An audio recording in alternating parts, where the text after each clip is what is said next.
He moved among presidents and billionaires. He hosted scientists, royalty, and global elites. He owned private jets, mansions, and even a private island. But in 2019, the world learned that behind the wealth and influence was one of the most disturbing criminal cases in modern American history. This is the story of Jeffrey Epstein. From Brooklyn to the elite world. Jeffrey Epstein was born in 1953 in Brooklyn, New York. He grew up in a middle-class family. Nothing in his early life suggested he would one day move among the most powerful people in the world. In the 1970s, Epstein worked briefly as a mathematics teacher at a prestigious private school in Manhattan, despite not holding a college degree. From there, he entered the world of finance. By the early 1980s, Epstein claimed to specialize in managing money for ultra-wealthy individuals. Details about his exact business operations were often unclear. He kept a low public profile regarding how he built his fortune, but what was clear, he was living extraordinarily well. The image of wealth and influence. By the 1990s and early 2000s, Epstein owned a 7-story Manhattan mansion, a large estate in Palm Beach, Florida, property in New Mexico, a residence in Paris, and a private island in the U.S. Virgin Islands. He traveled by private jet. He hosted gatherings that included academics, politicians, celebrities, and international figures. Photographs from that era show him comfortably interacting with influential individuals. To outsiders, he appeared to be a well-connected financier with global reach, but allegations were quietly forming. In the 2005 investigation. In 2005, a parent in Palm Beach contacted police after learning that her teenage daughter had visited Epstein's home. Detectives began investigating claims that underage girls had been recruited to his residence under the promise of money for massage work.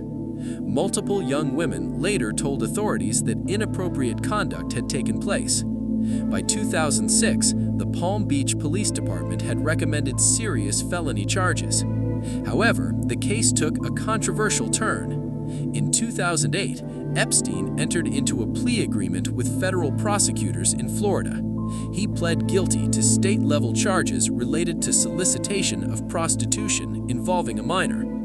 Instead of potentially facing life in prison under federal sex trafficking charges, he received 18 months in county jail. He ultimately served about 13 months, much of it under work release privileges. The plea deal also included a non-prosecution agreement that shielded potential co-conspirators from federal charges at that time. Many critics later described the agreement as unusually lenient. Public scrutiny and renewed attention. For nearly a decade, the case remained largely out of national focus, but in 2018, investigative reporting re-examined the 2008 plea deal. Journalists uncovered details suggesting federal prosecutors had failed to notify victims before finalizing the agreement, a potential violation of victims' rights laws. Public reaction was strong. Questions resurfaced. Why had Epstein received such favorable treatment? Did his wealth and connections influence the outcome? Federal authorities in New York opened a new investigation. The 2019 arrest. On July 6, 2019, Jeffrey Epstein was arrested in a New Jersey airport. Federal prosecutors charged him with sex trafficking of minors. The indictment alleged that between 2002 and 2005, Epstein had recruited and abused dozens of underage girls in New York and Florida. Authorities reported finding large amounts of cash, photographs, and other materials inside his Manhattan residence during a search. This time, the charges were serious, and the case drew global attention because Epstein's social network included high-profile individuals across politics, academia, and business. Detention and death. Epstein was held at the Metropolitan Correctional Center in Manhattan. In late July 2019, he was found injured in his cell in what was described as a possible suicide attempt. He was placed on suicide watch, then later removed. On August 10, 2019, Epstein was found unresponsive in his cell. He was pronounced dead shortly afterward. The New York City medical examiner ruled the death a suicide by hanging. However, procedural failures at the jail raised serious concerns. Guards reportedly fell asleep and failed to conduct required checks. Surveillance cameras in the area were not functioning properly. Staffing shortages were present at the facility. The Department of Justice later acknowledged significant misconduct and negligence. 2 correctional officers were charged with falsifying records related to their monitoring duties. Those charges were later resolved through deferred prosecution agreements. Despite official findings, public skepticism remained high.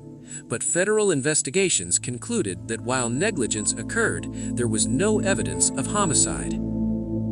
Ghislaine Maxwell. After Epstein's death, attention shifted to his longtime associate, Ghislaine Maxwell. She was accused of helping recruit and groom underage girls. In July 2020, she was arrested by federal authorities. In December 2021, a jury convicted her on multiple counts, including sex trafficking of minors. She was sentenced to 20 years in federal prison. Her conviction represented one of the most significant legal outcomes connected to the broader case. Civil lawsuits and compensation. After Epstein's death, many alleged victims pursued civil lawsuits. An Epstein Victims Compensation Program was established to provide financial settlements. Dozens of women received compensation through that process. The U.S. Virgin Islands and other entities also filed civil actions related to alleged trafficking activities tied to Epstein's properties. Several financial institutions faced scrutiny over their past banking relationships with him. Some later agreed to substantial settlements in related civil cases. The broader impact.